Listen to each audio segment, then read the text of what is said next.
नमस्कार प्यारे बच्चों, आप सभी लोगों का आपकी अपनी हिंदी क्लास में स्वागत है।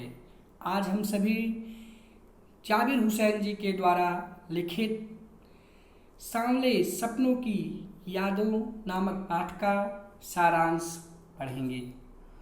इस पाठ में लेखक जाबिर हुसैन जी ने पक्षी प्रेमी सालिम अली का स्मरण करते हुए उनका व्यक्तित्व परिचय दिया है। लेखक ने बताया है वो ठीक एक सैलानी की तरह अपने कंधे पर बोझ उठाए पलायन कर गए, परंतु उनका यह आखिरी पलायन था, यानी वो मृत्यु को प्राप्त हुए। वो प्रकृति में ठीक उस पक्षी की तरह विलीन हो गए जो आखिरी गीत गाने के बाद मौत की गोद में जा बसा हो। सालिम का मानना था कि लोग पक्षियों को आदमी की नज़र से देखना चाहते हैं। लेखक ने वृंदावन का जिक्र करते हुए कहा है कि भले ही कृष्ण के बचपन की शरारतों को किसी ने नहीं देखा, कब उन्होंने घने पेड़ की छांवों में विश्राम किया, कब उन्होंने बांसुरी बजाई, और यह कोई नहीं जानता कि आज भी अगर कोई वृंदावन जाकर नदी के सांवले पानी को देखे तो वह कृष्ण की याद दिला देता है। आज भी वृंदावन कृष्ण की बांसुरी के जादू से खाली नहीं हुआ है। उसी तरह सालिम अली को भी पक्षी प्रेमी के रूप में हरदम याद किया जाएगा। पूर्व समय की याद करते हुए लेखक जाबिर हुसैन ने बताया कि वे उम्र के 100वें पड़ाव के करीब थे। यात्राओं की थकान ने उन्हें कमजोर कर दिया था और कैंसर जैसी जानलेवा मृत्यु उनके मौत का कारण बनी, परंतु एक बात स्पष्ट थी कि वे सब मिलकर उनकी आंखों से वह रोशनी छीनने में सफल नहीं हो पाई जो पक्षियों की तलाश और उनके हिफाजत के प्रति समर्पित थी। अपने जीवन के एकांत क्षणों में भी वह दूरबीन के साथ पक्षियों को निहारते ही देखे गए। वे उन लोगों में से थे जो प्रकृति के प्रभाव में ना जाकर के प्रकृति को अपने प्रभाव में लाते थे। उन्होंने अपना जीवन साथी अपने स्कूल सहपाठी तहमीना जी को चुना था। उन्होंने हर लम्हे में उनका सहयोग दिया था। सालिम जी अनेक अनुभवों के मालिक थे।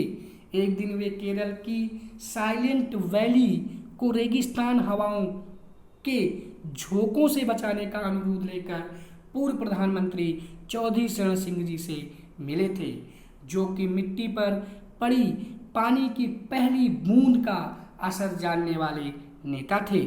परंतु पर्यावरण के संभावित खतरों के बारे में जब सालिम ने उन्हें अवगत कराया तब उनकी आंखें नम हो गई।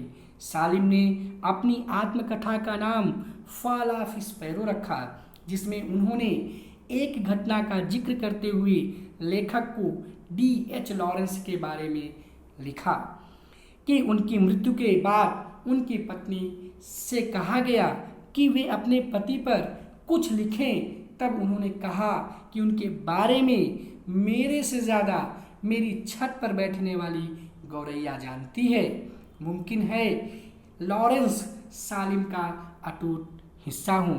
कारण यह है कि जहाँ सालिम अली हिंदी साहित्य के प्रसिद्ध सैलानी थे और लेखक थे, वहीं D.H. लॉरेंस अंग्रेजी भाषा के प्रसिद्ध उपन्यासकार के रूप में और एक पक्षी प्रेमी के रूप में जाने जाते हैं। वे सदा जटिल प्राणियों के लिए एक पहेली रहेंगे। बचपन में उनके एयर गन की शिकार एक गौरैया ने उन्हें पक्षी प्रेमी बनाकर जो राह दिखाई, वे उन्हें नए नए रास्तों की ओर ले जाती है। वे एक भ्रमणशील व्यक्ति थे जो कि प्रकृति की दुनिया में एक टापू के बजाय अथाह सागर बनकर उभरे थे। इस तरह से प्यारे बच्चों, हम लोगों ने जाबिर हुसैन जी के द्वारा लिखित सांवले सपनों की याद नामक पाठ के सारांश का अध्ययन किया। आज के लिए बस इतना ही। धन्यवाद।